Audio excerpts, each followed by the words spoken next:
진실 추적자 사건 반장 시작합니다. 우리 가족 여러분 혹시 이 그네 타신 거 좋아하시나요?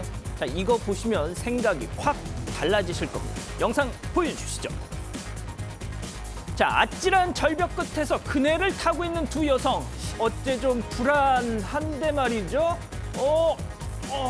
예, 저 이후에 상황이 또 있는데 말이죠. 저희가 일단 멈춤을 했습니다. 줄이 끊어지면서 저 두 여성이 절벽 밑으로 떨어지는 겁니다. 1900m 높이의 절벽인데 말이죠. 자, 그럼에도 불구하고 저희가 이 영상을 보여드리는 이유는 뭐냐? 절벽 밑 구조물에 간신히 걸려서 두 여성은 살았습니다. 자, 요즘 관광지에 이런 참 위험천만한 놀이시설들 많은데요. 첫째도 둘째도 안전입니다. 자, 오늘 준비한 사건 해시태그로 소개해 올리죠. 자, 서울 원정 숙소에선 뭘 하시느냐라는 질문에 그냥 잔다라고 했던 이 프로야구 NC 다이노스 선수들. 하지만 여성들을 불러 술자리를 가졌고 결국 코로나 확진 판정까지 받았습니다. 자, 이 아파트 장애인 주차구역에 불법으로 주차된 차량이 있었는데요. 이걸 본 한 주민 당연히 신고를 했죠. 그러자 그 해당 차주 너의 손가락을 부러뜨리겠다 협박을 했다고 합니다. 자, 10살 초등생 여아가 친구 아빠에게 성추행을 당했다면서 신고를 했습니다. 결국 이 친구 아빠 6개월간 옥살이를 해야 했죠. 그런데 그 성추행 신고 거짓말이었습니다. 자, 무더위에 코로나에 집에만 콕 계셔야 하는 우리 사건 반장 가족 여러분, 이 시간 동안 함께 열내시고 웃고 울고 하시다 보면 기분이 한결 나아지실 수 있을 겁니다. 약속드리죠. 자, 준비되셨으면 대한민국과 전 세계 제휴동포 가족 여러분의 시선을 모아서 출발합니다.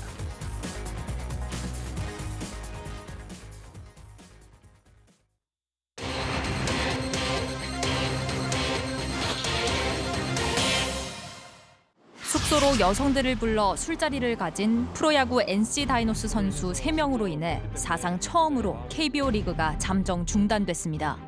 부산교통공사 직원이 술 취한 여성을 부축해준다며 집까지 따라 들어가 성폭행한 혐의로 구속됐습니다. 오늘의 주요 사건을 정리합니다. 자, 오늘도 변함없이 사건 반장 시작합니다. 사회부 이도성 기자, 백성문 변호사, 오윤성 순천향대 경찰 행정학과 교수, 박지훈 변호사님, 그리고 박준혜 수호 선생님 나오셨습니다. 안녕하세요. 네, 안녕하십니까? 저는 말이죠. 진짜 이 목요일만 되면 기분이 아침부터 좋아집니다. 목요일은 뭐 아시겠지만 저희가 이 시청률 분석을 해보면 이 진짜 시청률 보증수표, 진짜 이 확실한 라인업. 사실 시청률은 예. 상대의 어떤 그 상대성이 강한 것 같습니다. 예. 상대가 약하다고 보면 될 것 같아요. 우리가 세다고 하기보다는. 상대가 약하다. 네. 목요일 날 방송되는 굳이 제가 뭐 말은 하지 않겠습니다. 그 약하니까 이기는 겁니다. 네. 그러면은 저희가 상수가 아닌 거란 말씀인가요? 그렇죠. 상대 강한 데가 나오면 위기가 닥칠 수가 있습니다. 별로란 소리예요 지금. 듣는 제 기분이 별로 안 좋은데요. 그렇습니까? 알겠습니다. 네. 예. 뭐 그만 나오고 싶으신가요? 그게 시청률에 관심이 많다 보니까 이래저래 분석을 해보니까 상대성이 좀 좌지우지해야 된다. 그 말씀 드리는 겁니다. 알겠습니다. 아무튼 기분은 나쁘고요. 예. 죄송합니다. 예. 네. 자, 일단 첫 번째 사건 시작하기 전에 이거부터 좀 확인을 좀 하고 가겠습니다. 자, 박 변호사님 네. 좋아하는 프로야구 팀 어디세요? 저 고향 쪽에 삼성 라이온스 팀을 좋아하는데 저는 이제 프로야구 에이전트를 지금 하고 있습니다. 예. 저희 선수들이 전 구단에 다 포진돼 있기 때문에 전 구단 다 응원합니다. 프로야구 그러시구나. 화이팅. 상당히 기회주의적인 발언이었고요. 그러니까요. 자, 오윤성 교수님은 어디 좋아하십니까? 두루 좋아한다고 아까 말씀을 드렸더니 안 좋아하는 거하고 똑같다라고 얘기를 하시더군요.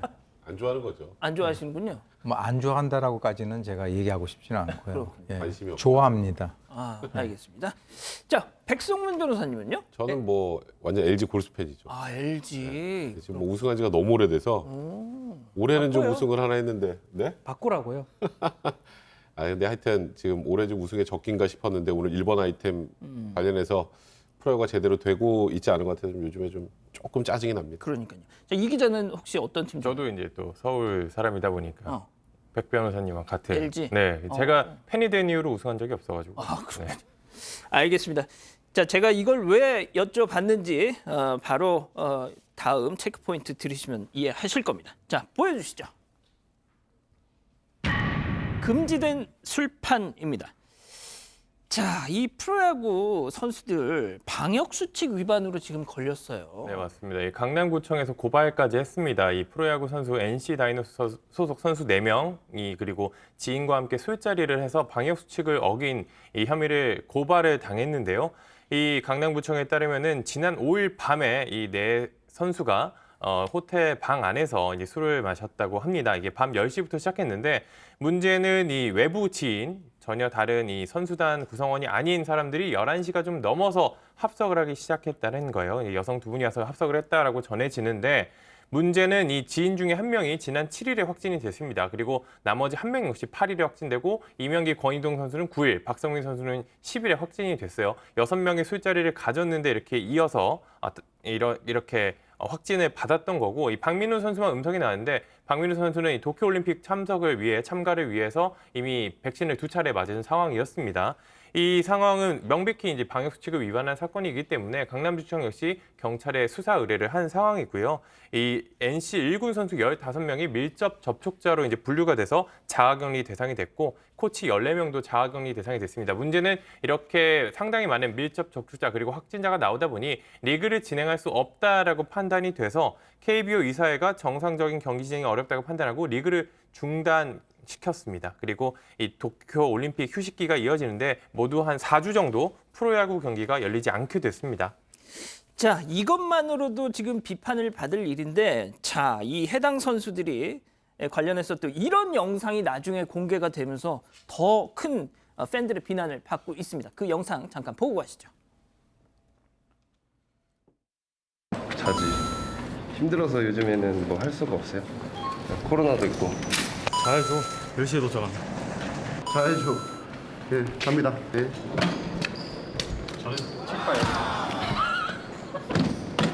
잘 잡았죠? 자, 이게 뭐 무슨 내용이냐면 다시 한번 정리해드리면 서울 원정 가시면 그 숙소에서 뭐 하십니까? 이렇게 물어본 거잖아요. 그랬더니 선수들이 아유 뭐 코로나도 그렇고 뭐 다른 걸 할 수가 없으니까 바로 자야죠. 또 어떤 선수는 저는 책 봅니다. 뭐 그런 얘기를 한 겁니다. 자, 그런데 이런 일이 지금 벌어진 겁니다. 자, 그렇다 보니까 이게 결국 대중을 기만했다, 팬들을 기망했다 이런 지적이 나오는 것 같아요.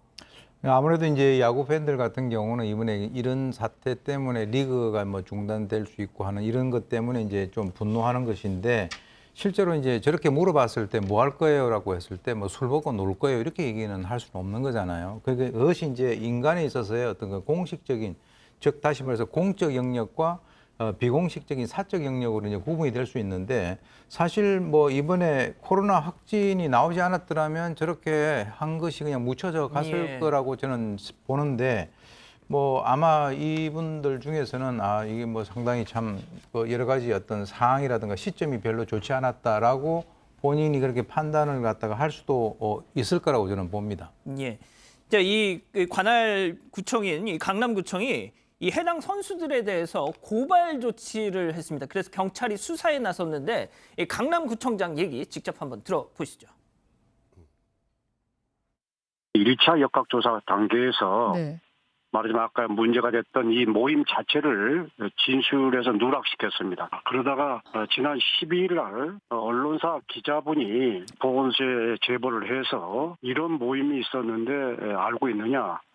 그 이후에 저희들이 이제 2차 심층 역학조사를 나가서 네. 호텔 측의 협조를 얻어서 네. CCTV 등 출입자를 다 체크를 했고요.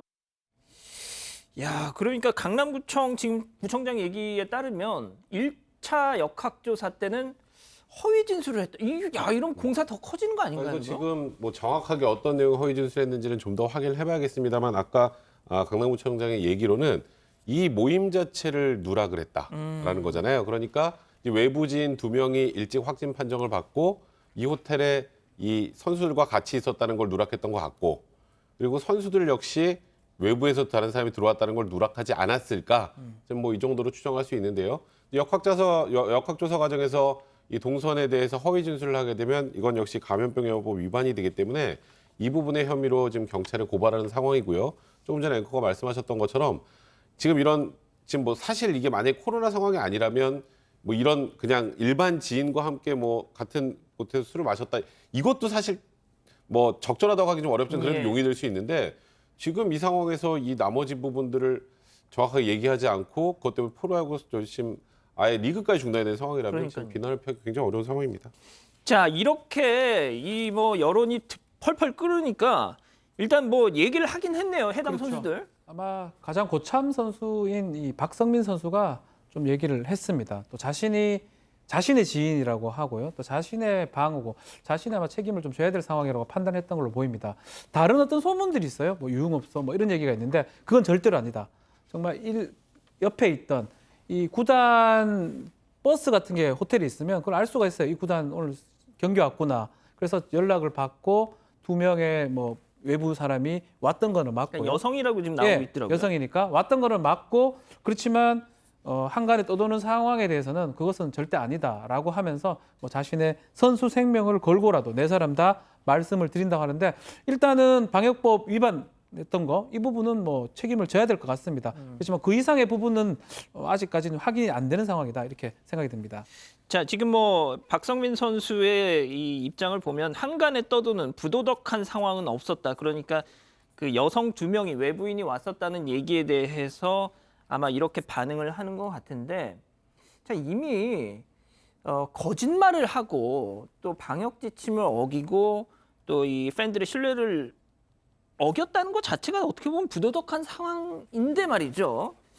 자, 그런데 이런 상황 속에서 박민우 선수는 결국 이 도쿄올림픽 이 국가대표팀 자격을 또 잃었네요. 네, 본인이 이제 관두겠다고 이야기를 했습니다. 현재 상황에 대한 책임 그리고 부상도 있기 때문에 이런 이유로 이제 국가대표직을 내려놓겠다 이렇게 이야기를 했는데 대체 선수가 뽑히긴 했습니다. 근데 이 6명, 이 자리에 참석한 6명 가운데 혼자만 음성을 받았습니다. 왜냐하면 백신을 1차, 2차 다 맞았기 때문인데요. 20대 선수. 이 어떻게 보면은 올림픽을 위해서 백신을 맞은 상황인데 이런 방역 수칙을 어겨가면서까지 이런 일을 벌였다는 것 자체에 대해 좀 비판이 일고 있거든요. 게다가 뭐 저를 비롯해서 주변에 이제 20대, 30대 남성 같은 경우 대부분 백신을 못 맞았어요. 그러니까. 그런 상황에서 어떻게 보면은 올림픽 이 국가대표라는 그 자격 때문에 백신을 맞아놓고 저런 일을 벌이는 거 이것에 대한 비판도 계속 일고 있는 상황입니다. 자, 그런데 진짜 이 건을 보면서도 참 저는 이 백신 접종의 중요성을 인식하는 게 박민우 네. 선수는 그 와중에도 감염이 안 됐다는 거잖아요. 그렇죠. 도쿄올림픽 가야 되니까 이미 접종이 만료가 됐습니다. 2차까지 다 2차까지. 맞았습니다. 그러다 보니까 나머지 사람들 다 걸리는데 혼자 음성입니다. 정말 통계대로 뭐 90% 정도, 예. 80% 이상의 감염을 예방할 수 있는 효과가 있었던 걸로 지금 보이는데 어쨌든 간에 위반을 한 겁니다. 일정 사람 수 이상이 일정 시간 이후에 모여서는 안 되고요. 마찬가지로 경기 지금 하는 선수들 입장이기 때문에 이 감염병 예방법 위반도 문제되고 이 부분은 결국은 올림픽에도 문제가 되고 KBO 리그 지금 순항을 하고 있었는데 지금 중지가 된 상황이 된 거거든요. 그래서 KBO 또 NC 구단 징계는 좀 뭐 피하긴 어렵지 않을까. 그래서 그 징계 부분에 대해서 뭐 책임을 지겠다라고 이 선수들도 밝히고 있는 상황입니다. 그 지금 해당 선수들 중에 기혼인 남성 제가 지금 이 선수들 대충은 다 아는데 예. 제가 박민우 선수 빼고 다 기혼 아닌가 제가 그렇게 알고는 있거든요. 아, 그렇죠. 박성민 선수는 기혼입니다. 예. 그런데 진짜 뭐가 됐든 이게 그 한간에 떠도는 그 뭐 부적절한 소문은 사실이 아니다라고 주장은 한다지만 근데 생각해 보십시오. 기혼 남성이 그 뭐 호텔에 뭐 외부 여성 요거는 제가 예. 뭐 이거는 사실 뭐 제가 뭐 개인적 그런 걸 떠나 가지고 코로나 상황이기 때문에 밖에서는 사실 뭐 식사라든지 뭐 좀 불가능해요. 뭐 잘했다는 건 절대 아닙니다. 예. 그리고 뭐 저도 뭐 프로야구 에이전트를 하다 보니까 팬들이 상당히 많아요. 이게 막 지인이든 팬이든 말 수는 없지만 그게 뭐 잘했다는 건 절대 아닙니다. 뭐 유흥업소라든지 그게 갔을 가능성보다는 뭐 지인이 갔을 가능성이 그래서 잘하진 않았지만 그렇게 이해하는 게 조금 더 합리적이지 않을까 저는 그렇게 좀 생각을 하고 있습니다. 예. 아니 근데 제가 이게 이것과 관련된 말씀은 아닙니다. 오해하지 마시고요. 그 지금 아직도 한국 국적을 갖고 있는 일본 프로야구의 그 전설 장훈 선생 있잖아요. 그분 얼마 전 그 인터뷰를 제가 읽어보니까 선수들 재능은 다 비슷하다. 다만 자기 관리가 차이를 만드는 거다. 그러면서 야구 선수가 절대 해서는 안 되는 3가지를 꼽았는데 여자, 술, 도박 이걸 꼽더라고요. 네. 그래서 본인도 과거 요미우리 자이언츠 이런 선수 시절 때는 이미 결혼을 하고 살았음에도 각방을 썼대요. 그래서 이게 정말 자기들이 후배들한테도 그렇게 되게 강조를 한다고 그러죠. 근데 사실 저도 이제 프로야구 선수를 좀 몇 명 알거든요. 예, 예. 이제 문태환 선수들 우리나라 프로야구의 전설이라고 할 수 있는 선수들 좀 몇 명 아는데 그 선수들하고 이제 제가 은퇴한 이후에 이제 술을 한잔 하면 선수 생활할 딱 이 시즌 중에는 술 한 모금도 안 먹습니다. 술을 되게 잘 먹어요, 다들. 예. 그러니까 술을 못해서 안 먹는 게 아니라 이제 그게 자기 관리거든요. 그리고 이제 팬들 입장에서 생각을 해보면 이제 경기가 야간 경기면 10시 넘어서 끝나요. 숙소 오면 10시 좀 넘어 10시 반이나 11시나 돼서 숙소에 올 텐데 예. 그럼 다음 날 일어나서 경기 준비해야죠. 그렇죠. 그래서 원래 숙소까지 가서 또 나와서 술을 먹다가 혹여라도 팬들이 보면 그거 가지고 팬들이 굉장히 실망하고 이런 일도 많았단 말이에요. 근데 그런 걸 생각을 해본다면 이번에 코로나 사태에서 이거 감염병예방법 위반도 위반이지만 NC를 사랑하는 또 NC 팬들 입장에서는 그럼요. 아니 팀의 주전급 되는 선수들이 와서 술을 마시면서 새벽 3-4시까지 지인하고 같이 있었다? 이것만 가지고도 굉장히 실망할 만한 일이에요. 이거는 선수들도 이번 상황을 진짜 엄중하게 좀 받아들이고 아까 박지훈 변호사 말씀하셨던 것처럼 이 상황은 징계는 피할 수 없습니다. 지금 프로야구 시즌 전체가 지금 멈춰버린 그런 상황이기 때문에 그 이후에는 이제 이런 일을 좀 이제 발판 삼아서 앞으로는 절대로 이와 유사한 일도 하지 않았으면 좋겠습니다. 알겠습니다. 이렇게 지금 코로나19 상황이 심각한 가운데 말이죠. 한 수도권 지역에서는 밤 10시가 넘어서 이 노래방에 모여 술 마시는 사람들 하도 무더기로 적발이 됐습니다. 그 당시 단속 현장 보고 얘기 이어가죠. 문 열어주세요. 합동 점검 나왔습니다. 안녕하세요. 문 여세요. 10분 중간 담배 지금 끄시고 나와보세요. 나오시라고. 근데 보통 10시 넘어서까지 손님들이 있어요? 오늘은 저희 시간대로 들어오세요. 전에는 했는데 오늘부터 안 하면서 감염법 예방법 위반으로 적발되신 거예요. 주소 먹고 우리는 대리가 안 하는데 어떻게 대리가 안 오는데 우리가 주사 다 맞았어. 콜을 했어요. 그러면은 이건 아니라고 봐요. 우리도 주사 다 맞고 다 했어요. 야, 지금 저 보십시오 지금 이게 아이고 저 술판 업주들 저거 좀 어떻게 좀 한마디 좀 해주세요 진짜. 사실 지금 최근에 일단 4단계로 격상에 대해서 3명도 같이 있으면 안 되잖아요. 아니 그래서 그죠? 지금 백 변호사님하고 네. 이도성 기자 저 아직 밥도 못 먹었어요. 원래 7월에 밥을 먹으려다가 지금 그쵸. 3명이 모일 수가 없어서 저희도 그러니까요. 지금 식사도 못하고 그리고 많은 국민들도 힘들어하고 더 나아가서 지금 고통받는 자영업자분도 굉장히 많지 않습니까? 예. 근데 지금 이런 일로 저기서 예를 들어서 저 몰래 영업을 하다 저기서 누군가가 감염이 됐다고 가정을 해보죠. 역학조사가 제대로 되겠어요? 그러니까요. 그러니까 저 지금 물론 우리도 먹고 살아야 되니까 이건 어쩔 수 없다라고 항변할지 모르겠습니다만 저런 분들 때문에 이 코로나19가 더 종식되지 않고 많은 국민들이 힘든 거예요. 그리고 아까 방에서 대리를 불렀는데 안 왔는데 어떡하느냐. 아이고 참. 지금 이런 정도의 엄중한 상황에서 꼭 저런 곳에 가서 술을 드셔야겠습니까? 술을 드신 분들도 그렇고 지금 영업을 하면서 또 심지어 도우미 여성들까지 고용을 해가지고 영업을 했던 저 업주 이거는 법적으로 당연히 이제 문제가 되는 건 변론으로 하더라도 정말 비난을 피하기가 좀 힘든 그런 상황 같습니다. 알겠습니다. 자, 이 기자 코로나19 오늘 확진 상황 간단히 짚고 가죠. 지금 1,600명입니다. 저희가 1,000명을 넘었을 때도 이거 어떻게 되는지 이거 너무 일이 커지는 거 아닌가 했는데 1,600명이 연속으로 이틀이나 신규 확진자가 1,600명입니다. 이 정부는 지난 12일부터 수도권의 사회적 거리 두기를 4단계로 올린 데 이어 15일부터는 세종과 전북, 전남, 경남을 제외한 비수도권 역시 거리 두기를 2단계로 격상했는데요. 이 당분간 이런 추이는 어느 정도 좀 지속될 것이라고 보는 게 전문가들의 대체적인 시각입니다. 알겠습니다. 첫 번째 사건 이렇게 마무리하고요. 두 번째 사건 체크포인트 짚어보죠. 데려다 줄게요. 누가 누구를 데려다 주겠다고 한 겁니까? 이 부산교통공사 직원입니다. 이 남성이 이 술에 취한 지하철에서 술에 취한 여성을 집에다 데려다 준다라고 하고선 함께 가서 성범죄를 저지른 사건입니다. 상당히 충격적인데 20대 남성, 이 지하철에서 처음 본 여성을 따라갔습니다. 만취한 여성이에요. 그래서 결국 성범죄를 저질렀는데 이게 지난달 19일에 이뤄진 일입니다. 부축해서 집까지 따라 들어가서 결국 성범죄를 저질렀는데요. 이 남성 주거 침입과 중간간 혐의로 남성 결국 구속이 됐습니다. 자, 지금 뭐 부산교통공사 직원이라는 지금 얘기가 있네요. 네, 그러니까 지금 저 지하철에서 저렇게 만취한 여성을 데려가 성폭행했다는 그 사람이 예. 부산교통공사 정규직 직원입니다. 아니 그러면 2017년에. 승객을 보호할 책임이 있는 거 아닙니까? 맞습니다. 물론 전화는 휴무였고요. 예. 휴무였고 그냥 개인적으로 모임을 가지고 집에 가다가 저런 행동을 했다고 하는데 뭐 범행이라는 역사 역시 뭐 남성의 담당 구역은 아니었다고는 합니다. 그런데요. 사실 저는 참 원래 우리가 이런 소위 술 취한 여성, 술 취한 피해자를 상대로 성범죄를 저지를 때 가해자들이 항상 하는 얘기 있다 그랬죠. 네네. 합의하였다. 합의. 아하. 처음 본 사람입니다. 그날 생면부지 처음 본 사람, 이미 취해 있는 사람.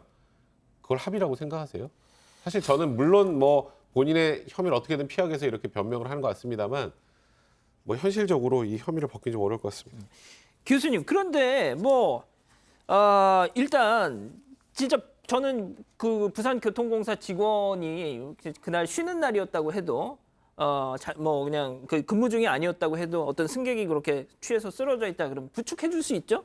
정말 뭐 그런데 이거는 뭐 집까지 갔다라고 하는 거는 좀 너무 오버 아닌가요? 이거 말도 안 되는 거 아닙니까? 일단 그 역사에서 만났다는 그 점 이외에는 이 사람이 교통공사 직원이라고 하는 건 전혀 상관이 없어요.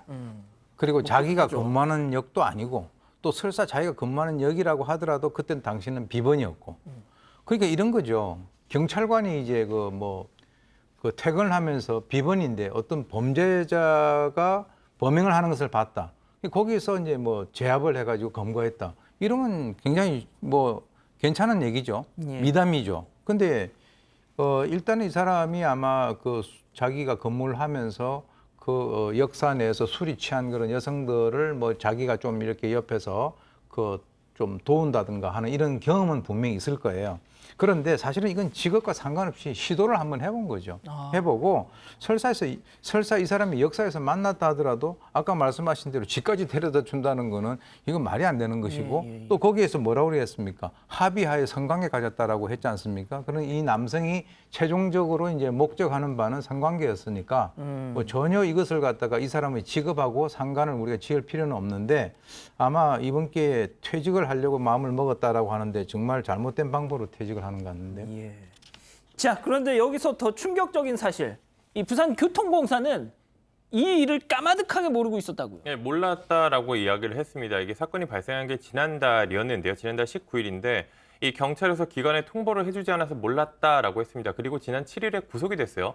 구속이 될 때 이제 개인 휴가를 내서야 그때서야 우리는 알았다 이렇게 해명을 하기는 했습니다. 뭐 이게 물론 모를 수도 있겠지만 경찰이 통보해주지 않아서 몰랐다. 이 개인적으로 휴가 낼 때까지 알 수가 없었다라고 해명은 했습니다. 네.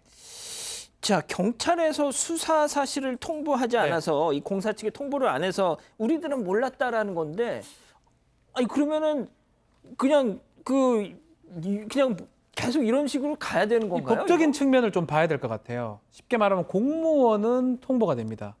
공무원 연금을 받는 사람들은 만약 범죄를 저지르면 그 소속 기관에 통보를 해주는데 공공기관이에요. 공공기관 직원.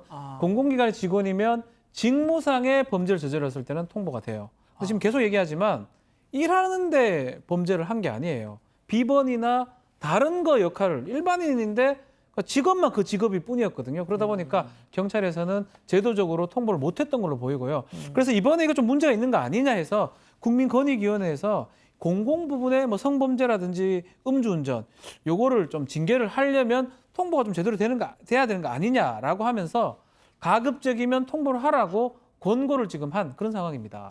아니 뭐 지금 말씀하신 것처럼 그런 제도적인 뭐 미비점이 있다고 하더라도 공사 측 이 구속되기 전까지 계속 근무했다는 거 아니에요, 교수님? 그렇죠. 예.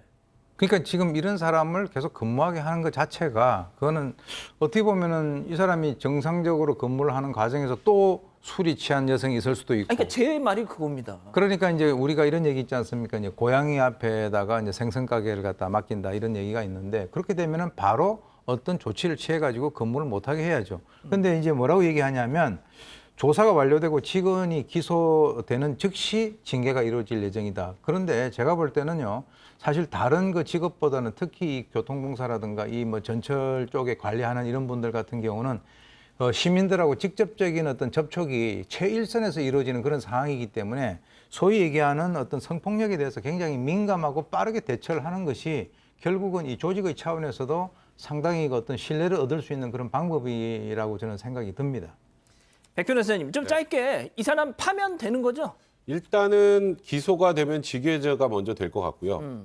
그다음에 지금 뭐 예를 들어서 그 관련된 징계 규정이 어떻게 되어 있냐면 금고 이상의 형을 선고받으면 그러면 이제 아예 파면하게 돼 있거든요. 근데 금고 이상의 형을 선고받으면 뜻이 뭘까요? 나중에 판결까지 다 받아야죠. 그래서 물론 그 전에 징계 절차를 진행할 수 있겠습니다만 징계 확정은 아마도 이 관련 규정에 따라서 형이 확정될 때 하지 않을까. 근데 뭐 지금 상황에서 저희가 아직까지 본인은 뭐 합의하에 성관계를 했다라고 항변하고 있으니까. 근데 이게 이런 정도의 상황이면 중간간 혐의는 유죄가 인정될 가능성이 굉장히 많고요. 유죄가 인정이 된다면 거의 100% 파면이 될 것 같습니다. 알겠습니다. 자, 오늘 사건 이렇게 마무리하고요. 오늘 인물 이어갑니다. 괴롭힘 당했어도 점점점. 이거 어떤 내용이죠? 예, 같이 함께 살던 친구에게 지속적인 괴롭힘을 당했다라는 이유로 정말 끔찍한 일을 저지른 이 사람의 이야기입니다. 지난해 9월에 이뤄진 일인데요. 경남에 있는 한 지역에서 원룸에서 살인 사건이 발생을 했습니다. 두 사람은 대학교 동기 사이로 이 피고인이 지내던 이 방에 피해자가 자신이 돈을 절반을 내겠다라고 하면서 함께 살기 시작했어요. 그런데 이 피해자 숨진 사람 같은 경우에는 돈을 내지 않았습니다. 약속도 지키지 않았고 오히려 이 피고인, 이 방을 제공해준 피고인을 때리거나 이 부모에 빗댄 욕설을 하는 등 이 육체적으로 정신적으로 괴롭혔다라고 하고요. 한 4개월 동안 이런 일이 벌어졌는데 이 피고인이 결국 해서는 안 될 선택을 했습니다. 그러니까 정리를 하자면 지속적인 괴롭힘, 폭력을 견디다 못해서 흉기를 휘둘러서 살인을 했다는 얘기인데, 자, 사건 당일 어떤 일이 있었는지 좀 더 구체적으로 설명 주시죠. 일단 이 피고인은 이 같이 동거하는 친구한테 지속적으로 괴롭힘을 당했던 건 맞는 것 같아요. 그러다가 이제 최후의 결심을 합니다. 결심을 하면서 이런 일이 멈춰지지 않으면 그러면 나는 나랑 같이 있는 피해자를 살해할 거야라고 결심을 했던 것 같고, 그래서 본인이 식당에서 아르바이트를 했는데 이 식당에서 흉기를 하나 훔쳐서 그래서 본인 장롱 위에 딱 얹어놨습니다. 그리고 며칠 동안 논 상황에서 이제 이 피해자가 있었던 사고 당일 이제 작년 이제 9월 7일에 이런 얘기를 합니다. 이제 나가달라. 집에서 나가달라. 그러니까 어찌 보면 그게 최후 통첩이었던 것 같아요. 그렇죠. 근데 그럼에도 불구하고 이 피해 남성은 뭐 레슬링을 하자면서 지속적으로 또 이제 괴롭히기 위한 그 어찌 보면 레슬링을 하자고요? 그런 약간 핑계식으로 괴롭히면서 또 폭행을 했고요. 거기다가 더 나아가서 이 피고인의 부모를 빗댄 욕설까지 했다고 합니다. 그래서 결국 이 피고인 장롱에 숨겨놓았던 흉기를 들고 피해자가 잠든 사이에 수차례 찔러서 숨지게 한 것 같습니다. 진짜 이 부모를 욕했다. 이거는 정말 대한민국 사람들이라면 진짜 눈이 돌아가는 거죠. 그런데 그렇다고 해서 뭐 살인을 했다는 게 뭐 용서를 받을 수 있는 문제는 아니지만, 이번 사건이 좀 눈길이 가는 건 피해자, 어떤 폭력의 피해자였던 사람이 이날만큼은 가해자가 됐다는 것 같네요. 네, 이제 지난번에 우리 그 시청자분들께서도 그 마포 오피스텔에서 친구 이렇게 34kg 돼서 이제 사망한 그 사건도 있었는데, 그것은 이제 가해자가 끝까지 가해자로 간 겁니다. 근데 최근 들어서 이 주거를 같이 이제 그 공간을 공유하는 뭐 고교 동창이라든가 또는 뭐 대학 동기라든가 이 선행 인간관계가 있는 이런 상황에서 둘이가 합쳤는데 그 과정에서 어떤 그 서열일 같은 것이 이제 형성이 돼가지고 괴롭힘을 주고받는 그런 상황이 되는 건데요. 사실 이런 상황에서도 저는 좀 안타까운 게 이번에 이제 가해를 했던 쭉 지속적인 피해를 받아왔던 바로 이 사람이 사전에 신고를 했었더라면 네. 또는 그렇죠. 신고하는 것이 좀 어렵다라고 한다면 주위에 있는 사람들하고 좀 논의를 했었더라면 그러면은 뭔가 어떤 해결 방법이 있었다라고 저는 생각이 드는데 그렇지 않고 바로 이제 그 흉기를 준비를 해가지고 그 사람은 뭐 이렇게 자기 어떤 순간적인 심풀이는 했을는지는 모르지만은 본인은 살인자가 됐잖아요. 그러니까 그런 상황들이 상당히 안타깝고 이것도 현대 사회에서 이런 문제가 있을 때 주위에 있는 사람들하고 소통을 하면서 의논할 상대들이 많이 제한이 돼 있는 그런 결과가 아닌가 이렇게 저는 봅니다. 그래서 1심 재판부 판단 어떻게 나왔습니까? 네, 살인죄죠. 살인죄는 사형, 무기징역 5년 이상의 징역에 처할 수가 있는데요. 살인은 어떠한 이유로도 이렇게 정당화될 수가 없습니다. 특히 피고인이 피해자를 얼만큼 정말 많이 괴롭혔다 하더라도 그게 타인의 생명을 박탈할 만한 살인 범죄의 이유가 될 수 없다. 이건 너무 중대한 범죄라고 하면서 징역 15년을 선고했는데요. 그럼에도 15년을 선고했는 거는 범행을 모두 인정하고 반성을 했다는 거. 그리고 본인이 수사기관에 미리 자수를 합니다. 이런 것들이 반영됐기 때문에 15년이 선고된 것입니다. 지금 자수했다고 말씀하셨는데 이 피고인의 표정이 이 선고가 나올 때 뭐 표정이 되게 담담했다고 하더라고요. 자, 그런데 뭐가 됐든 검찰과 피고인 측 모두 항소를 했는데 2심 결과는 어떻게 나왔습니까? 일단 지금 말씀하셨던 것은 검찰은 아니 그래도 살인의 죄를 저질렀는데 형량이 너무 낮다. 그리고 피고인 측에서는 이런 사정이 있었음에도 이런 사정이 너무 가만히 안 되고 형량이 너무 높다 이렇게 양쪽 다 항소를 했는데 재판부는 검찰과 피고인 양쪽의 항소를 전부 기각했습니다. 그러니까 1심대로 징역 15년 원심을 유지했는데요. 이제 우리나라 이제 형사법의 대원칙 중에 하나입니다. 사적 복수는 용인하지 않습니다. 사적 복수가 용인이 되면 다시 원시 시대로 가는 거예요. 그러니까 아까 오 교수님이 좋은 말씀을 해주셨는데 이런 피해를 당했다면 수사기관에 찾아가서 수사기관으로부터 도움을 얻어야 되고 그런 과정이 전혀 없이 내가 이렇게 괴롭힘을 당했으니 이 사람을 내가 이 세상에서 없애버리겠다라고 하는 건 용납되지 않는다는 그 선례를 보여주는 그런 판결인 것 같고요. 하지만 뭐 많은 시청자분들께서는 이런 정도의 상황이라면 지금 최근에 우리 형량 낮았던 사건들 쭉 봤을 그러니까요. 때 너무 높지 않나? 지금 안 그래도 그 말씀하세요. 뭐 이럴 때는 또 왜 이렇게 높게 때리냐 이러면서. 근데 어쨌건 이게 우발적으로 살해를 한 것도 아니고 어찌 보면 흉기를 미리 준비해서 계획을 했다라는 점까지 반영이 됐기 때문에 징역 15년은 물론 시청자분들께서 좀 과하지 않냐고 생각할 수도 있습니다만 이건 저는 개인적으로 좀 적절한 판단이었다고 생각합니다. 알겠습니다. 자, 오늘 인물 이렇게 정리하고요. 다음 오늘 법 이어갑니다.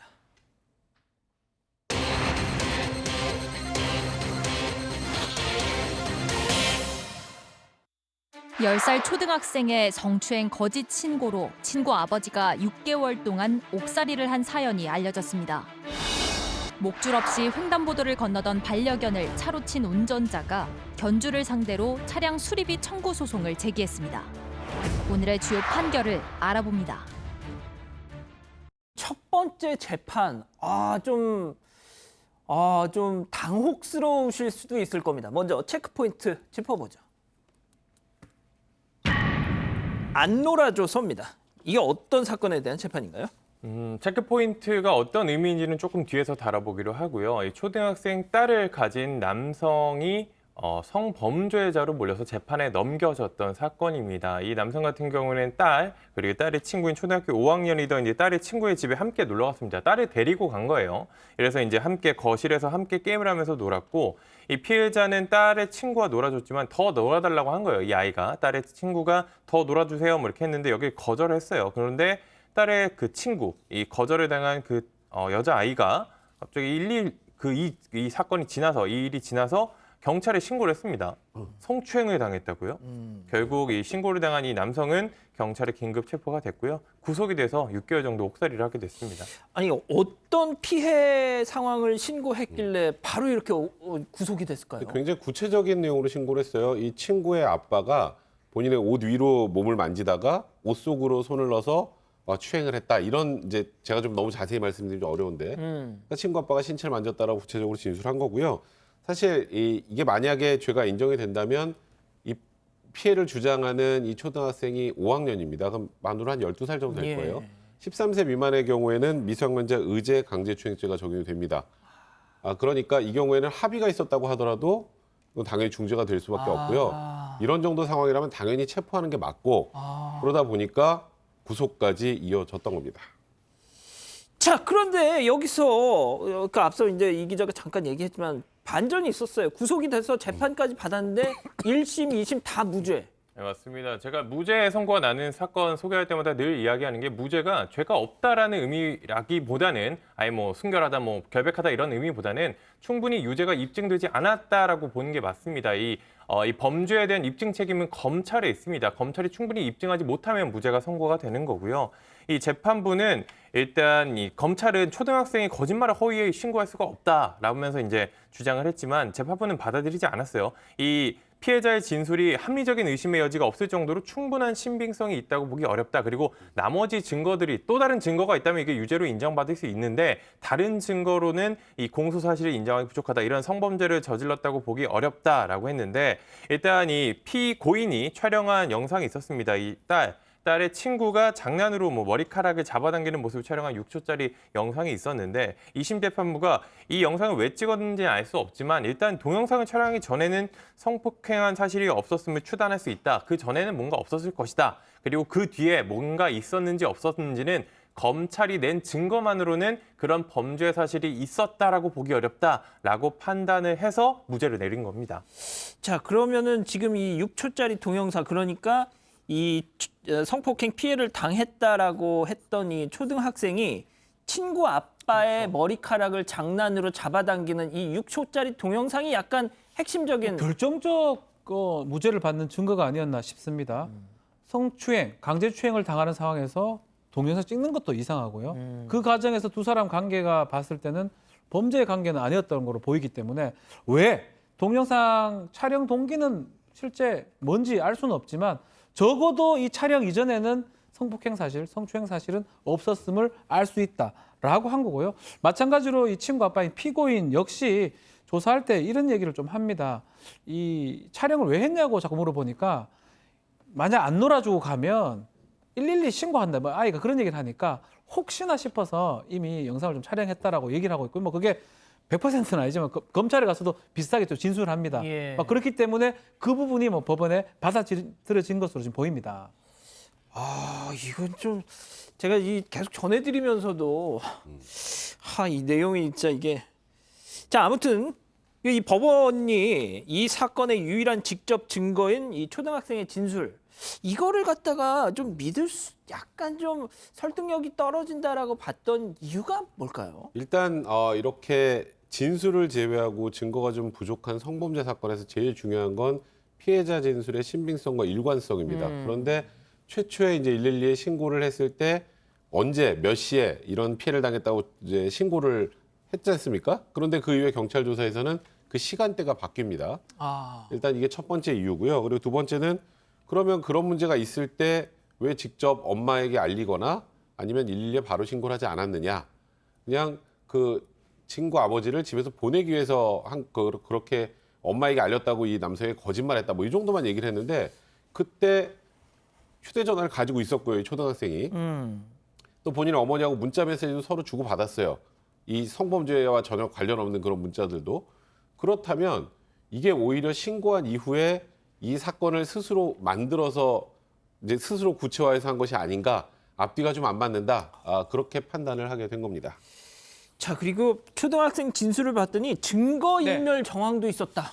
이게 112에 신고 전이 아마 21시 09시경인데 이때 피고인하고 한 11분 이상 통화했던 내용이 있었던 것 같습니다. 그 친구 아빠하고. 아빠랑 예. 통화했던 내용을 녹음을 했었는데 나중에 이것을 뭐 보여주기도 했는데 이게 중간에 삭제가 됐어요. 왜 이거 삭제했느냐라고 왜냐하면 중요한 자료인데. 그렇죠. 그러니까 아이고 모르겠습니다. 아이가 모르고 눌렀습니다라고 했다가 나중에는 이게 좀 증거로 좀 쓰기에 좀 곤란해서 삭제해버렸다라고 진술해서 진술이 계속 엇갈리는 것도 좀 문제라고 아마 법원은 본 것 같습니다. 자 그런데 말이죠. 이게 교수님 앞서 보니까 이 재판 과정에서 진술 분석관들은 초등학생 진술이 신빙성이 매우 높다고 봤었다는 거예요. 그런데 이게 왜 이렇게 됐을까요?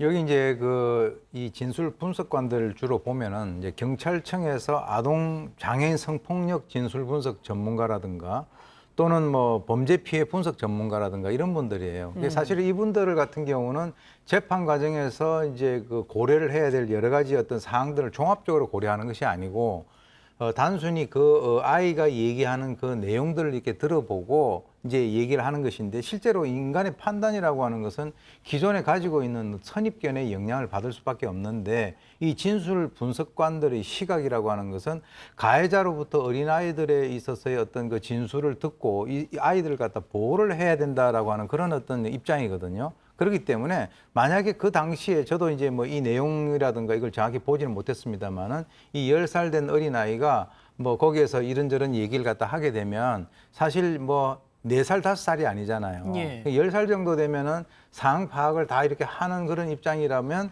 그것은 진술에 그 상당히 그 어떤 그 신빙성이 있다. 그래서 여기서 저 얘기를 한 것은 해바라기 센터의 진술 녹화한 그 영상물이라든가 이런 것들을 봤을 때 이제 그분들은 그렇게 판단을 한 것 같습니다. 이게 참 어떻게 이 1심, 2심 판단이 맞다라고 뭐 생각하면 이게 어떻게 10살짜리 20대 아이가 이렇게 할 수 있었을까? 약간 좀 저희가 전해드리면서도 좀 잘 믿기지가 않는데, 자, 그런데 말이죠.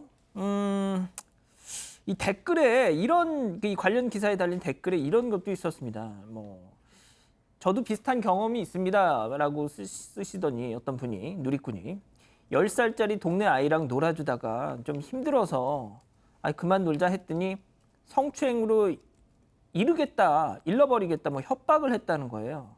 그래서 이 글을 쓴 누리꾼이 야, 너 그런 거 어디서 배웠니?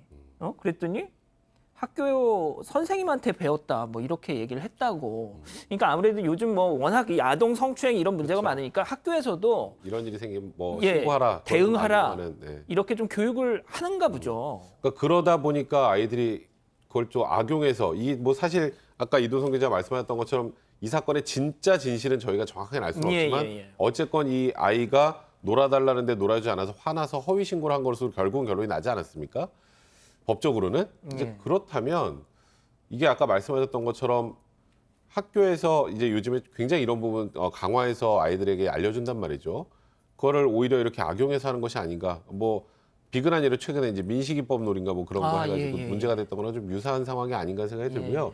이번 사안에서 이제 어쨌건 억울하게 6개월 동안 옥살이를 했던 이 남성 같은 경우에는 형사보상 청구 등을 해서 이제 억울하게 구금을 당했던 것에 대해서는 국가를 통해서 이제 보상을 받는 것이고, 그리고 이제 이 아이 때문에 어쨌건 6개월 동안 옥살이했잖아요. 그러니까 정적 위자료, 정적 피해가 굉장히 상당하기 때문에 이런 경우에는 이 아이가 돈이 없잖아요. 그래서 이제 민사 불법 행위에는 이제 미성년자가 피해를 입혔을 경우에는 부모가 배상하도록 돼 있거든요. 그래서 부모를 통해서 배상을 받을 가능성이 있고, 또 마지막으로 그럼 이 아이는 무고죄로 처벌받아야 되는 게 아니냐. 맞다. 이런 생각하실 텐데 이 아이는 12살이기 때문에 형사 미성년자입니다. 그래서 무고죄로 처벌받지 않습니다. 그렇군요. 알겠습니다. 첫 번째 재판 이렇게 마무리하고요. 두 번째 법 체크포인트 짚어보죠. 치료비 대 수리비입니다. 이게 어떤 내용인지 좀 정리부터 하고 가죠. 네, 지난 2019년 6월에 벌어진 일입니다. 승용차 한 20km, 시속 20km 정도로 운전하던 승용차가 횡단보도를 지나던 이 강아지를 치었습니다. 이 반려견주를 함께 지나던 이 강아지였는데 목줄을 하지 않은 상태였다라고 해요. 이 횡단보도를 가족과 함께 건너고 있었고 이 가족들 사이로 이 피해 강아지가 지나가고 있었는데 결국에 이 차에 치였고 이 다쳐서 내상 그리고 뇌손상에 의한 신경증상 진단을 받고선 통원 치료를 받았다라고 합니다. 자, 견주는 당연히 이 강아지의 치료비를 요구했고, 그런데 운전자는 야, 나 저 작은 강아지 때문에 내 차도 망가졌어 하면서 서로 맞서네요. 근데 이게 이 견주가 먼저 한 게 아니고요. 이 차량 운전자가 먼저 견주에게 당신이 그 개 목줄도 안 하고 그것 때문에 사고가 나가지고 내 차가 부서졌어. 그러니까 내 차 수리비 내놔. 그래서 431만 원에 대한 청구 소송을 제기했습니다. 그러니까 그러자 이제 견주 입장에서는 좀 이제 황당했던 것 같아요. 아니 지금 그 조그만 개가 무슨 그런 사고를 일으켰다고 뭐 차가 부서지냐. 근데 지금 우리 개는 어쨌건 당신이 전방 조심을 제대로 안 해서 개가 다쳐가지고 우리 지금 뇌손상 같은 상해 입어서 우리 치료비 같은 게 많이 들었다. 그러니까 내가 당신한테 돈을 줘야 되는 게 아니라 당신이 오히려 우리 개 치료비, 뭐 위자료 등 통해서 720만 원 정도를 지급해야 된다. 이렇게 소송 중에서 반소를 제기하게 된 겁니다. 자, 그런데 우리 가족 여러분들은 대부분이 그 견주의 책임을 묻고 계시네요. 이제 이게 개 목줄을 안 했다고 이런 말씀을 드리니까. 자, 그런데 그러면 법원 판단부터 살펴보죠. 먼저 운전자가 제기한 그 차량 수리비 청구에 대한 판단은 어떻게 나왔습니까? 일단 재판부에서는 이 개 크기에 일단 첫 번째 주목을 했습니다. 요크셔 테리어였고요. 아하. 한 2.6kg 정도 된 아이고야. 소형견입니다. 일단은 이 소형견이 정면으로 충돌한 것도 아니고 그렇다면 이 사고로 인해서 일단 차량 손상이 갔을 가능성이 별로 없을 것 같고 그리고 보통은 이제 사고가 나서 이제 차에 흠집이 있거나 하면 그 자리에서 보통 얘기를 하는데 그 당시에 전혀 무슨 관련된 언급도 없었고 그 이후에 별다른 파손 흔적도 그렇게 발견되지 않았다. 그렇다면 이 강아지로 인해서 사고가 나서 차량이 파손됐다고 보기는 좀 어렵다는 거죠. 예를 들어서 이 이후에 다른 데서 무슨 차량 긁혀가지고 또 문제가 될 수도 있잖아요. 그렇기 때문에 이거는 소형견과의 충돌로 인해서 일단은 차에 수리가 발생할 상황은 아니었다. 그러니까 이 피해 이 운전자에 대한 운전자의 청구는 인정을 하지 않았습니다. 우리 가족 여러분들 생각과는 좀 다르네요. 자, 그러면은 이 목줄 채우지 않은 견주에 대한 책임 이거는 어떻게 판단이 나왔습니까? 지금 이제 그 기본적으로 이 재판부는 전방 주시 의무, 보행자 보호 의무 그리고 안전 운전 의무를 소홀히 한 그 운전자의 과실로 인해서 이제 사고가 발생이 됐으니까 운전자가 견주 손해에 대해서 배상을 해야 된다. 그렇지만은 결론적으로는 견주도 목줄을 갖다가 채웠으면 그런 사고가 발생이 안 됐을 것이다. 이렇게 이제 그 결론을 내렸는데요. 그래서 지금 이제 피고가 이제 그 사고 발생한 2019년 6월 20일부터 2019년 12월 18일까지 피해견의 치료비로 지급을 한 344만 7,300원에 대해서 여기에 사고하고 별로 관련성이 없어 보이는 그런 등록 수수료 이런 것들 빼고요. 그리고 이제 아까 얘기 나왔습니다만은 이 그 개가 한 10살 정도 됐으니까 그러니까 그것으로 인해서 치료 기간이 더 연장이 되거나 또는 여러 가지 그 기타 사정을 갖다 고려를 해봤을 때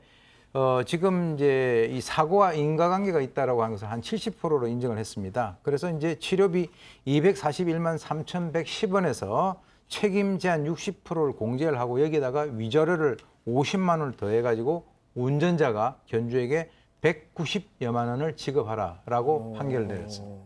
자, 지금 우리 가족 여러분 중에 한 분은 판사가 애견인 아니냐 이런 말씀을 하시는데 박 변호사님 그런데 그러니까 이번 재판하고 비슷하면서도 좀 다른 재판들이 좀 있었죠.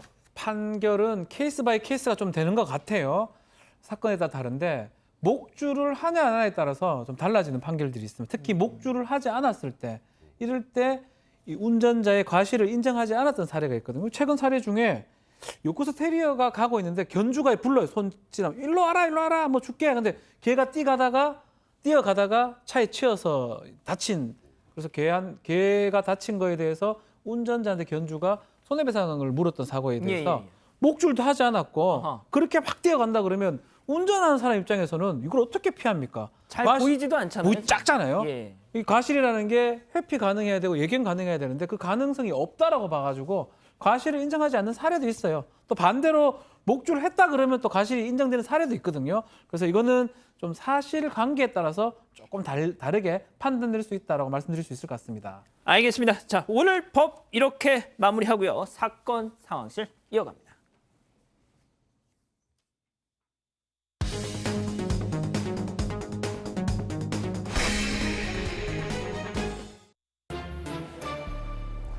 지금 이 시간 사건 상황실에 올라온 화제의 뉴스 전해드립니다. 통신 광 케이블을 옮기던 50대 노동자가 케이블 드럼에 깔려 숨지는 안타까운 사고가 발생했습니다. 오늘 오전 경북 포항의 한 KT 대리점 앞 노동자들이 차량 크레인을 이용해 케이블 드럼을 옮기는 작업을 하고 있는데요. 그때 갑자기 드럼을 매달았던 밧줄이 풀리면서 아래에 있던 50대 노동자 김 씨를 그대로 덮칩니다. 이 사고로 김 씨는 목과 얼굴 등을 크게 다쳐 그 자리에서 숨졌습니다. 400kg이 넘는 드럼을 들어 올리는 위험한 작업이었지만 안전장치는 부실했고 안전관리자도 없었다고 하는데요. 경찰과 고용노동부는 업체 관계자 등을 상대로 정확한 사고 경위와 안전수칙 준수 여부를 조사하고 있습니다.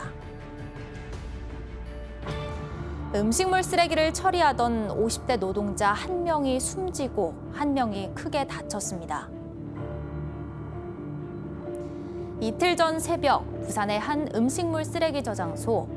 저장소 옆 5톤 트럭에 실린 쓰레기를 삽으로 긁어내던 50대 운반업체 직원이 갑자기 중심을 잃고 저장소 안으로 떨어집니다. 잠시 자리를 비웠던 동료가 뒤늦게 발견하고 구하려 했지만 본인도 저장소에 빠지고 말았는데요. 출동한 소방대원이 두 사람을 밧줄로 묶어 끌어올렸지만 먼저 저장소 안에 빠졌던 50대 남성은 사망했고 동료는 중상을 입어 병원에서 치료를 받고 있습니다. 깊이가 3m인 음식물 쓰레기 저장소는 악취가 상당히 심했는데요. 여기서 나오는 유독가스 때문에 의식을 잃고 빠진 것으로 추정됩니다. 경찰은 현장 관계자들을 상대로 정확한 사고 경위를 조사하는 한편 안전수칙이 제대로 지켜졌는지 등을 확인하고 있습니다. 아무튼 저 사고를 보고 너무 마음이 아팠어요. 이제 저런 분들이 계신 덕분에 우리가 편히 살고 있는 건데, 자, 문제는 이런 사고가 처음이 아니라고요. 네, 맞습니다. 일단 이번 사고도 참 안타깝습니다. 이제 동료가 먼저 빠졌고 그리고 그 동료를 구하려다가 자신도 크게 다치게 된 사건인데, 이런 비슷한 사건 지난 5월에도 있었습니다. 부산 기장군의 또 다른 업체인데 30대 작업자가 고장난 펌프를 점검하다가 오수조에 빠졌는데 결국 그때는 목숨을 잃었습니다. 모르겠습니다. 그러니까 저게 그러니까 진짜 뭐 음식물 쓰레기가 진짜 미끌미끌 하지 않습니까? 그래서 진짜 발 한 번 잘못 더디면 또 이게 늪 같은 거라서 그냥 훅 빠진다고 얘기를 하더라고요. 이게 안전장치가 좀 왜 없었을까요? 그러니까 이제 우리가 어떤 하이니 법칙이라고 있지 않습니까? 커다란 대형 사고가 나기 전에, 그리고 이제 중간에 작은 사고라든가 또 더 작은 사고들, 이게 징후가 있거든요. 이미 이제 사고가 이번에 처음이 아니라고 한다면 그런 위험성을 사전에 감지를 하고 난 이후에 아까 말씀하신 대로 사람이 뛰어들어가서 구하게 되면 두 사람 다 위험할 수밖에 없으니까 거기에다가 구명 어떤 튜브 같은 걸 갖다가 줄로 묶어서 던졌더라면 오히려 이 두 사람들 다 구할 수 있지 않았겠는가라는 생각이 드네요. 자, 그리고 또 노동자가 숨지는 안타까운 사고 또 발생했습니다. 역시 또 이제 이게 불가항력적인 게 아니고 417kg가 되는 거라면 와이어하고 쇠고리 같은 걸 이용해야 됩니다. 근데 지금 보니까 고무 타이어 같은 걸 이용해가지고 그게 가능합니까? 아이고. 거기에다가 안전관리자 또 당연히 없죠. 사고가 나면 방법이 없습니다. 근데 여기서 좀 주목해야 될 부분이 있어요. 이 사고는 영상으로 봤을 때는 7시 14분경에 119가 도착을 했었는데 이게 조금 지나서 7시 30분에 보니까 사고 현장에 누가 와가지고 안전모 같은 걸 던져놓는 모습이 보여요. 예?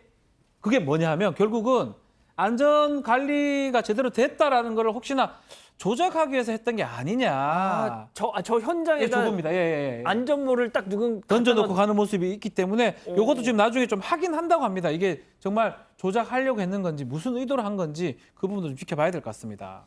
진짜 만약에 그게 사실이면 진짜 천인 공로할 짓이네요. 자, 다음 소식 계속 이어서 전해주시죠.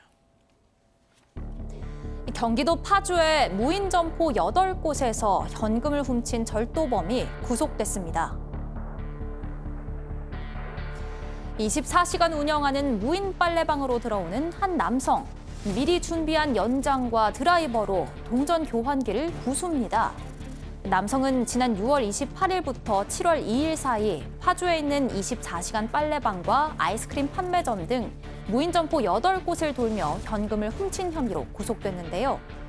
경찰 조사 결과 지명 수배를 받고 도피하던 중 생활비를 마련하기 위해 범행을 저지른 것으로 드러났습니다. 하지만 무인 계산기 구조를 잘 몰랐던 이 남성. 8번의 범행을 통틀어 그가 훔친 돈은 마지막 범행에서 훔친 500원짜리 동전 130개, 총 6만 5천 원에 불과했습니다. 바로 어제였죠. 일산의 한 상가 앞에서 중학생 여러 명이 남학생 1명을 괴롭히는 듯한 영상, 저희 사건 상황실에서 다뤘는데요. 학교폭력으로 의심되는 이 동영상 사건과 관련한 국민청원이 등장했습니다. 이틀 전 촬영돼 온라인에 유포된 동영상. 경기 고양시 일산 동구의 한 빌딩 주차장 앞에서 중학생 무리가 한 남학생의 목을 조르고 기절시키는 듯한 모습이 담겨 있는데요. 이 영상 속 상황을 수사해달라는 내용의 국민 청원이 올라왔습니다.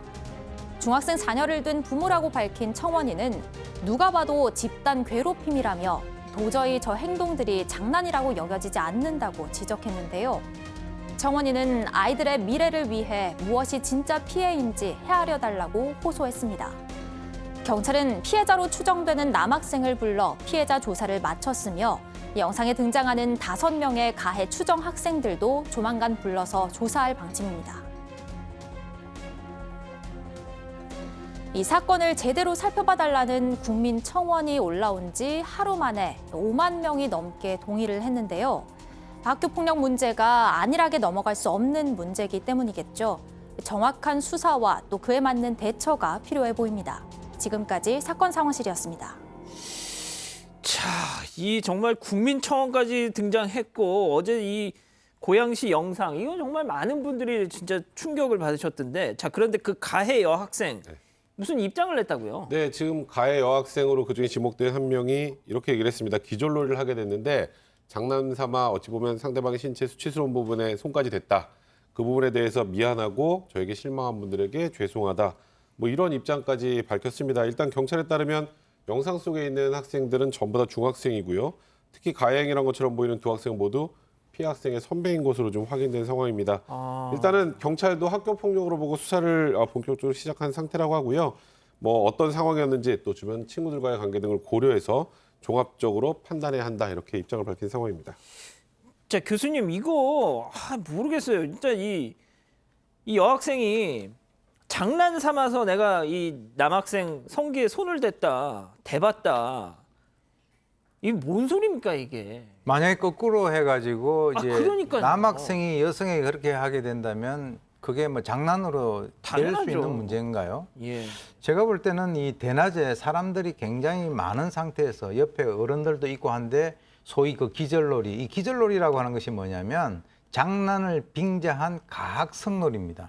지난번에 이제 그 서현동에서 극단적 선택을 했던 고등학교 3학년 되는 그 학생 같은 경우도 결국은 이 기절놀이에 의해서 피해를 본 것으로 밝혀지지 않았습니까? 예. 그러니까 이것이 지금 굉장히 광범위하게 우리나라의 중고등학교에 지금 퍼져 있고 그리고 이제 이번에 경찰이 출동해가지고 내용을 확인해 보니까 그 피해자가 뭐라 그랬냐면 이거 제가 피해받은 것이 아니라 저희 장난했는데요. 이렇게 됐단 말이죠. 근데 그 말을 우리가 과연 그대로 믿을 수 있을까? 혹시 보복을 앞으로 당할 가능성이 있기 때문에 미리 그것에 대해서 변명을 한 것은 아닐까 이렇게 생각이 듭니다.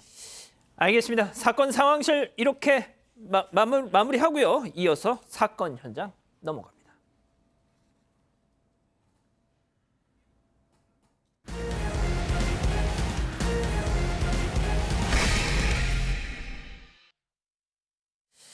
자, 신개념 소통방송 사건반장 저희는 우리 가족 여러분들의 사연 기다리고 있습니다. 해시태그 사건반장 해서 인스타그램 등등에 올려주시면 이 시간 통해서 소개해 올리죠. 자, 그런데 오늘 뭐 특별히 소개해드릴 사연은 없습니다. 자, 그런데 말이죠. 제가 이 복지 포인트가 거의 다 떨어졌거든요. 자, 그러다 보니까 저희 이 자매 회사인 이 메가박땡에서 한 직원분이 이렇게 티켓을 보내주셨습니다. 보내주신 거예요? 등기 우편으로 보내주셨습니다. 예, 이거 아직 그래도 저에게 아직 4장의 티켓은 남아 있습니다. 예, 이순신 장군 마냥 아무튼 부담 갖지 마시고 사연 보내주십시오. 자, 오늘 찾아갈 첫 번째 현장 미국으로 가보시죠. 고속도로는 불안합니다. 불안하죠. 예. 이 차로를 달리던 유조선 한 대가 왼쪽으로 가는데 뭔가 이상하죠. 이상해요. 근데 중앙분리대를 이미 사고가 들이받고 났네요. 네, 났습니다. 옆으로 고꾸라졌는데 흰 연기를 내뿜더니 보셨어요? 폭발! 폭발까지 했습니다. 저렇게 순식간에 화염에 휩싸였는데요. 유조차군요. 네, 갑작스러운 사고를 목격한 차들도 놀라서 저렇게 멈춰 섰습니다. 운전자 어떻게 됐어요, 운전자? 운전자는 다행히 저 사고가 나자마자 탈출을 했대요. 그래서 가벼운 부상만 입고서 이제 병원에서 치료를 받았다라고 합니다. 그런데 천만 다행이죠. 저렇게 피했으니 다행인데 뭐 기적을 하기라도 했으면은 정말 더 큰일 날 뻔했는데 운전자가 왜 갑자기 저렇게 중심을 잃고 분리대를 들이받았는지에 대해서는 아직까지 알려지지 않았다라고 해서 현지 경찰이 사고 원인을 조사 중이라고 합니다. 그런데 갑자기 운전을 하다가 이렇게 왼쪽으로 쫙 가다가 넘어진 걸 보니까 운전 미숙인지 아니면 기계 이상인지는 아마 경찰 조사를 좀 기다려봐야 될 것 같아요. 졸음운전 아닐까요? 그럴 수도 있을 것 같은데 사고 당시 한 5,000리터가 넘는 휘발유 그리고 디젤 연료를 운반하고 있었다라고 합니다. 그래서 폭발도 저렇게 검은 연기가 많이 날 정도로 저렇게 불이 상당히 컸는데 화재를 진압하는 데만 2시간 정도 걸렸다라고 해요. 그리고 사고 현장을 정리하는 데는 더 많은 시간이 걸렸다라고 합니다. 문제는 화재가 났잖아요. 예. 그래서 고속도로 아스팔트 포장이 녹았대요. 세상에. 그래서 이제 이 미시간주 교통부 관계자는 날씨가 더워서 이제 포장이 오래가지 못할 거라면서 도로를 교체해야 될 것 같다 이렇게 밝히기도 했다라고 합니다. 세상에 공사 커지네요. 알겠습니다. 다음 현장 중국으로 이어가죠. 아 여기도 불난 것 같은데요? 네, 불이 났는데 저기 이제 시뻘건 불이 올라오고 있는데 아파트에서 불이 났습니다. 7층에서 화재가 발생해서 저렇게 불길이 치솟고 있는데요. 근데 자세히 보니까, 네, 보셨어요? 안전모를 쓴 누군가가 7층 난간에 매달려서 뭔가를 하고 있습니다. 알고 보니 불이 난 아파트에 13살 소년이 갇혀 있었다라고 해요. 인근 공사장에서 일하던 인부들이 이 소년을 구하려고 저렇게 올라간 거예요, 7층까지. 아니 지금 뭐 곤돌라 타고 있는 거예요? 네, 인부들이 이제 아파트에서 불길이 치솟는 거 보자마자 기중기에 이 화물을 운반하는 통, 크레인 버킷이라고 하는데 이걸 매달아서 저런 식으로 매달아서 7층 베란다 난간까지 접근을 했고요.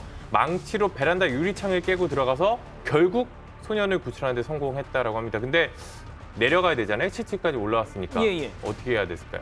이 인부들이 소년을 기중기에 연결한 그 크레인 버킷을 실어서 다시 저렇게 좀 무서울 것 같긴 한데 영화 같다 이거. 네, 저렇게 기중기에 버킷을 매달아서 안전하게 구출했다라고 합니다. 사실 저거 타는 거 자체도 상당히 저는 조금 높은 데 가는 거 무서워해가지고 무서울 것 같은데 근데 애가 불나는 데서 갇혀 있는 거 봤으니까 이거는 어떤 이 작은 영웅들이 저런 식으로 두려워하지 않고 바로 저렇게 행동으로 옮겼던 겁니다.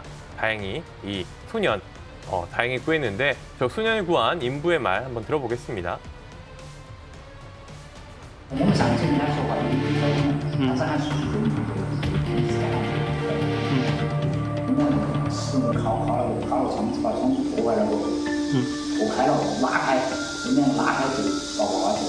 上去也就是到下来，也就是3分钟左右。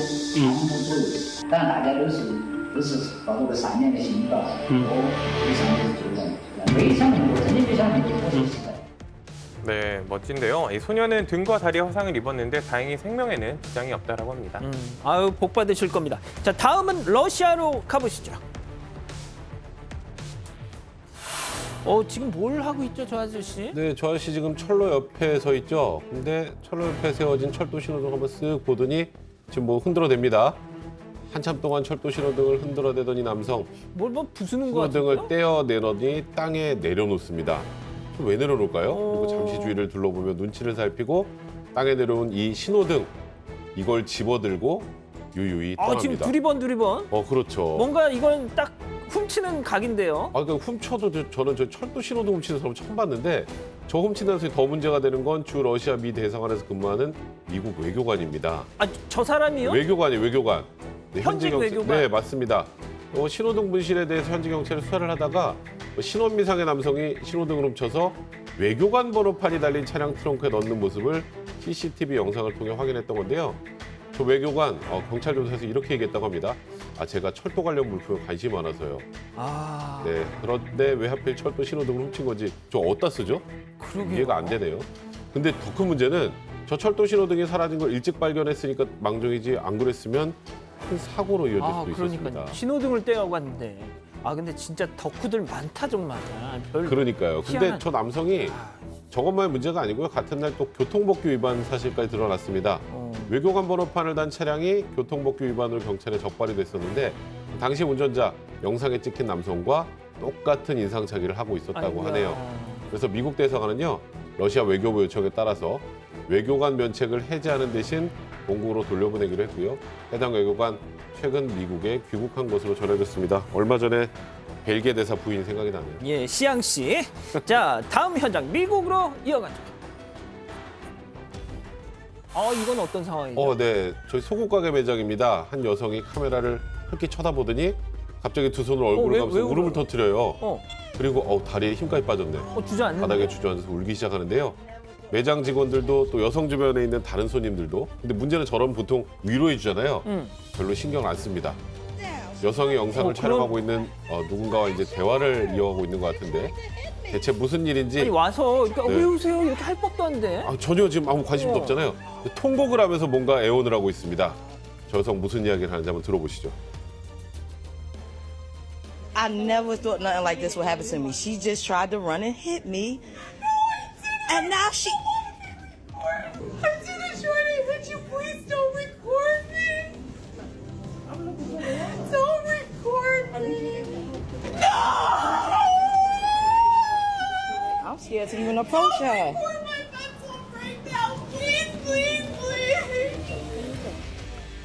저 오늘 저렇게 황당한 것만 저한테 시키세요. 빨리 병원에 가보셔야 될 것 같습니다. 근데 저 여성이 보니까 영상을 촬영하고 있는 흑인 여성을 폭행을 했었나 봐요. 그러니까 이제 폭행 당시 영상을 자기 증거로 남기려고 이 흑인 여성이 휴대전화를 그렇게 촬영을 하니까 저 여성이 갑자기 매장 바닥에 주저앉아서 저 절대 찍히고 싶지 않아요. 이렇게 지금 자기가 먼저 때려놓고 본인이 때려놓고 지금 거예요? 찍으니까 찍지 마세요 라면서 울고 있는 건데요. 흑인 여성이 경비원을 부르겠다고 하니까 여성이 매장 진열대에 기대어 고함을 지르고 완전 누웠어 지금. 바닥에서 저 무슨 술 취한 것도 아니고 다리를 떨면서 발작을 하기도 합니다. 본인의 결백을 호소하면서 울부짖던 저 여성, 갑자기 바닥 위로 픽 하고 쓰러지는 척 완전 뻗어내요. 연기까지 합니다. 완전 이거는 약간 연기 아닌가요? 완전 연기죠. 저 영상 촬영한 흑인 여성이 계속 경비를 불러달라고 요청했지만 점원들이 이를 무시하고 음악을 더 크게 틀었다고 합니다. 누군가의 신고를 받고 경비원 출동을 했는데 오히려 흑인 여성에게 쇼핑몰을 나가줄 것을 요구했다고 하네요. 흑인 여성 결국 매장을 떠나야 했습니다. 이 영상이 SNS 통해 퍼지면서 전 세계 누리꾼들이 지금 문제는 폭행을 당해서 저 영상 찍고 있는 흑인 여성이 나간 거잖아요. 이 대처에 대해서 분노를 하고 있습니다. 흑인 여성을 때려놓고 영상을 촬영하지 말라며 난동을 부린 백인 여성. 본인의 집과 직장을 잃게 될까 봐 두려워서 그랬다고 하는데 저렇게까지 혼신의 연기를 해야 됐을까요? 우리 가족 여러분들도 진짜 황당하다는 반응 보여주시네요. 자, 다음 동물의 주인공인 인도로 가보시죠. 뭐가 있는 것 같은데 이 뭐죠? 사건 진짜 황당합니다. 황소 두 마리가 길거리에서 저렇게 싸우고 있어요. 서로 마주보고서서 막 머리로 들이미는 거죠. 얼룩이 있는 황소가 이제 갑자기 방향을 틀면서 달려가죠. 진 건가 봐요. 이 다른 황소도 뒤쫓아 달리는데 저 황소가 가정집 문을 뚫고 들어갔어요, 저렇게. 지금 저게 도망을 가려다가 못 멈춘 건지 아니면 이 집에 들어와서 몸을 숨기려고 한 건지 몰라도 문 부서진 거 보셨어요? 문을 저렇게 부숴가지고 들어왔어요. 근데 사람들 얼마나 놀라겠어요. 저기 황급히 막 달아나고 어쩔 줄 몰라서 저렇게 피해서 도망가는 모습이 영상에 고스란히 잡혔습니다. 완전히 난장판이 됐네 이거. 네, 완전. 근데 저 황소, 얼룩무늬 황소도 자기가 드러나고 좀 어리둥절한 것 같아요. 사람들이 막 도망가고 그러니까 잠시 이제 뒤따라오던 황소도 잠시 저 지금 뒤따라온 저 황소예요. 보다가 사라졌는데도 저 얼룩무늬 황소는 좀 무서운지 한참 동안 구경을 하다가 그제서야 이제 떠났다라고 합니다. 근데 저 사람들 무슨 죄입니까 저게? 진짜 고래 싸움에 새우등 터진 것처럼 방이 저렇게 엉망이 됐습니다. 그러니까 싸움에서 져서 피해 왔는데 그게 민가를 덮친 거죠? 완전 덮친 거죠. 알겠습니다. 마른 하늘의 날벼락이었네요.